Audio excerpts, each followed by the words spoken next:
Cześć moi mili, z tej strony Adam Chodorowski ze sklepu modelarskiego tankmodels.pl oraz oczywiście kanału modelarskiego Tank Models TV, na którym w tej chwili się znajdujecie, jeżeli oglądacie ten film. Swego czasu ukraińska firma ACE Models, czyli AC Models, wypuściła serię modeli opartych o Unika, francuski ciągnik kołowo-gąsienicowy, które modele cieszyły się, mimo swojej niskiej jakości, cieszyły się dużym powodzeniem. Były to jedyne Uniki na rynku. No i następnie zniknęły. No i w miejsce właśnie modeli ACE prezentuję Wam kolejny model Unika P107, z tym, że to jest model przejęty przez Niemców i zamontowano jest armata PAK-36. I taki model również się ukazał, ale w tej chwili macie dużo lepiej wykonany model, perfekcyjnie wręcz bym powiedział, którego unboxing chciałbym Wam dzisiaj właśnie zaprezentować.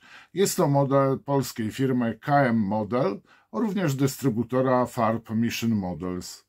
Tak prezentuje się pudełko i ja Wam będę prezentował tylko model w skali 1,72, ale oczywiście jest model w skali 1,48, jak i również w skali 1,35. No i pozostałe wiele innych modeli. To co? Do pudła, a potem historię. Myślę, że taka kolejność będzie najlepsza. Jeżeli jest to kolejny film, jaki oglądasz na moim kanale, podoba Ci się on, chcesz, żeby się rozwijał, a nie jesteś subskrybentem, zapraszam do subskrypcji. Wystarczy, że klikniesz w subskrybuj, następnie w dzwonek, otrzymasz powiadomienia i oglądaj kolejne filmy. Dziękuję Ci. O tym, że ten model był produkowany również jako plastikowy dawno temu przez ukraińską firmę ACE, mówiłem. Teraz zaglądamy do pudełka. Samo opakowanie pancerne, ciężko będzie uszkodzić tego typu model podczas transportu. Jest to model pod numerem 72006. Zawiera oczywiście kalkomanię. No i jak już mówiłem, jest to pojazd przejęty przez Niemców, dokładnie Unik P107, tylko że w wersji opancerzonej. No i tutaj Niemcy dodali oczywiście armatę przeciwpancerną 37 mm, PAK 36. Tak się prezentuje pudełko. I teraz co w środku? Mamy jakąś kartkę, mamy sam model wydrukowany w technologii 3D, no i mamy oczywiście kalkomanię. Bardzo proszę, znajdziemy w środku 4 białe krzyże dzielone, czyli to jest okres po przejęciu już Francji jakiś czas przez Niemców. Tu mamy sam model. No, widzę, coś pięknego będzie. OK. I mamy oczywiście kartkę od KM Model. Aha, mamy, proszę bardzo. No i z racji tego, że ta kartka właśnie została wyjęta, przypadkiem przechodziły koło nas farby, proszę bardzo, MMP 019 Dunkelgelb, RAL 7028, którą mamy. Następnie mamy tutaj 15, czyli MMP 015 to jest Rod Brown, RAL 8012, to jest ta farba. Poprzednia była ta farba. No i następnie co tu mamy? MMP 018. Tak dokładnie i taką farbę właśnie mi wpadła pod rękę. I to jest Rose Dan Green RAL 6011. I ostatnia farba, jeżeli chodzi o kamuflaż, jest to farba MMP 046 Field Grey RLM 80.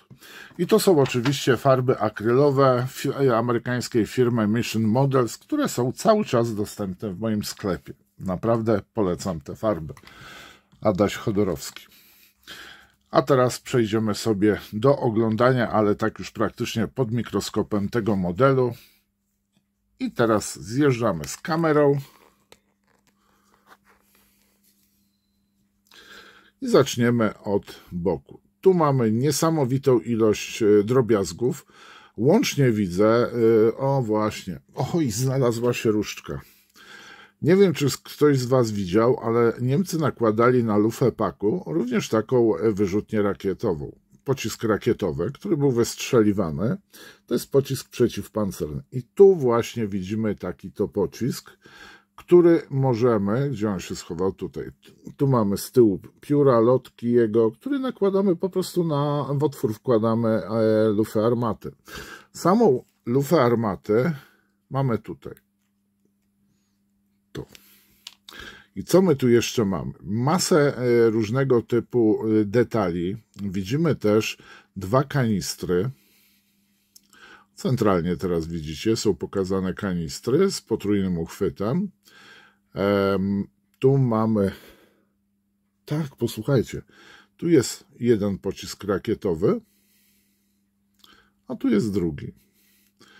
Najprawdopodobniej tu jeszcze są akumulatory, ewentualnie elementy związane z radiostacją, która powinna tu być. Tak prezentuje się układ jezdny. W całości bardzo ładnie, precyzyjnie wykonany. Naprawdę, oj, fajnie by było, gdyby były wykonane przez KM Model też układy jezdne do modeli, które możemy kupić z innych firm. No i tu mamy pozostałe takie detale. Mamy fotele tapicerowane dla kierowcy, jak i również dowódcy wozu lub radiotelegrafisty. Mamy tak samo osłonę armaty, rura wydechowa, łopata. W wnętrzu tutaj mamy tak, tu mamy elementy układu jezdnego, tu mamy blat z radiostacją, no i tutaj oczywiście mamy dwie felgi, jak i również dwie opony. Bardzo fajnie to jest zrobione. Jeżeli ktoś chce zrobić na przykład zwraczony model, a są takie osoby, to mają od razu felgi gołe. Nie muszą nic cudować z oponami. Jeszcze raz. I teraz rzucimy się na sam kadłub tego modelu. No tu mamy obciążnik stosowany przez Francuzów, który też chronił przed zawiśnięciem, powiedzmy podjazdem, bo była dość długa maska, jeżeli chodzi o podjazd w terenie nierównym ziemnym. No i sama, powiem Wam, że mi się naprawdę bardzo podoba ten model. O rany. Zwróćcie uwagę teraz tutaj. Tu są widoczne uszy takie, pętelki bym powiedział, do zamontowania prezentu, ewentualnie, znaczy plandeki, tak, założenia plandeki podczas na przykład opadów deszczu, ewentualnie zamontowania kamuflażu z roślinności, czyli jakieś krzaki, gałęzie. Tu mamy jeszcze widoczną kierownicę, a wewnątrz mamy już zrobione ławki. Stelaż tak samo jest widocznie zrobiony tutaj pod armatę. No, tu niektórzy mogą się przestraszyć tych rzeczy, ale widziałem, sprawdzałem, Konrad pokazał mi, jak to się właśnie wycina, powiedzmy, bezproblemowo. Moi mili, to jest wszystko, jeżeli chodzi o ten model. Tu mamy właśnie, przygotowałem również ten właśnie zestaw farb polecanych przez producenta, czyli farby Mission Models. Gorąco zapraszam oczywiście do sklepu. Modele w skali 1,72, 1,35 czy 1,48, bo ten model występuje w trzech skalach. Jeszcze raz powtórzę, 1,72, 1,48 i 1,35 są dostępne na sklepie, tak samo farby Mission Models. No i pamiętajcie, że również jest zestaw kalkomanii do tego modelu. A teraz co? A teraz oczywiście zaproszę Was na historię, którą dopiero będę tworzył.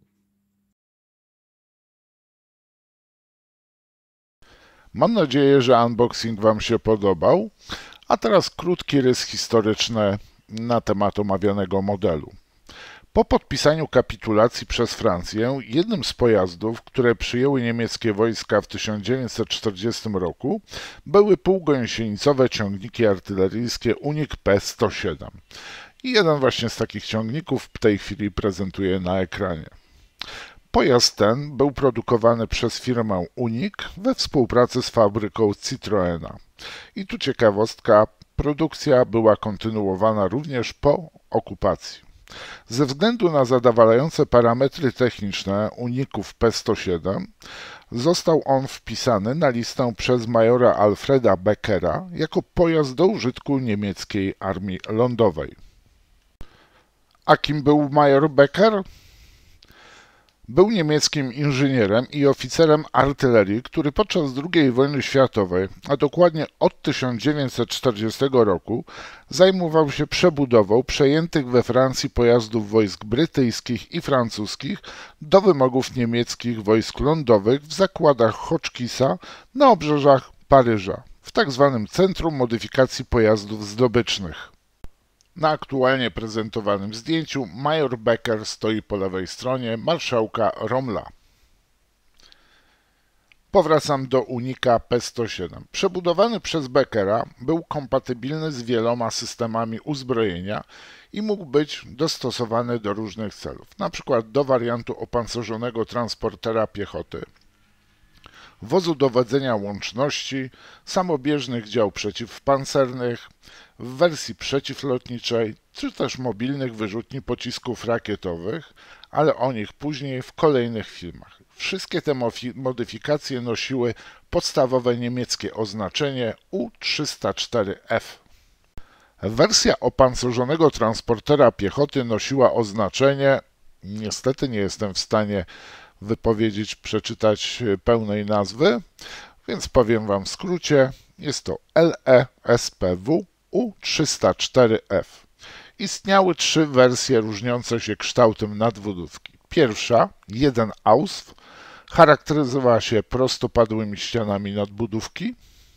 Druga, 2 Ausf, otrzymała ukośnie ukształtowane opancerzenie boczne. Nadbudówka pancerna tych dwóch wersji była otwarta od góry, podobnie jak w niemieckich transporterach SDKFZ 250 czy też 251. Trzecia wersja, Geschlossen, była konstrukcją w pełni opancerzoną i zamkniętą również od góry. A teraz troszeczkę o uzbrojeniu. Na ekranach widoczny jest podstawowy transporter piechoty. Uzbrojony był w dwa karabiny maszynowe MG34 kalibru 7,92 mm. Pierwszy podstawowy zamontowany był w osłonie pancernej przymocowanej do przednich krawędzi nadbudówki. Drugi na specjalnym ramieniu do obrony przeciwlotniczej. Ale wracamy do dzisiejszego bohatera. Alternatywnie były montowane armaty przeciwpancerne 37 mm PaK 36, do których stosowano specjalne pociski. I zaraz prezentuję ten specjalny pocisk, a mianowicie jest to pocisk rakietowy, który był nakładany na lufę. Służył do niszczenia umocnień lub pojazdów pancernych wroga. Na koniec ciekawostka. W 1943 roku inżynier major Becker koncentrował się na wyposażeniu 21. Dywizji Pancernej i właśnie pojazdy LESPW U-304F były używane wyłącznie przez grenadierów z 21. Dywizji Pancernej. Służyły one do transportu piechoty, ale również jako lekkie ciągniki artylerii polowej, np. moździerzy czy też armat przeciwpancernych PaK. Dokładnie dwa pułki grenadierów pancernych 21. Dywizji Pancernej miały po jednym batalionie grenadierów pancernych wyposażonych w pojazdy U-304F. Brały one udział w walkach na froncie wschodnim, następnie na froncie zachodnim. Pod koniec wojny ostatnie sztuki zostały utracone podczas walk z armią sowiecką, gdzie 21. Dywizja Pancerna broniła tzw. linii Odry, gdzie została praktycznie unicestwiona. To wszystko, jeżeli chodzi o U-304F w wersji transportera z PaKiem 36. Wkrótce kolejne filmy o innych modyfikacjach Unika P107. Zapraszam oczywiście do subowania, jak i również lajkowania. Do usłyszenia. Jeżeli jest to kolejny film, jaki oglądasz na moim kanale, podoba Ci się on, chcesz, żeby się rozwijał, a nie jesteś subskrybentem, zapraszam do subskrypcji. Wystarczy, że klikniesz w subskrybuj, następnie w dzwonek, otrzymasz powiadomienia i oglądaj kolejne filmy. Dziękuję Ci.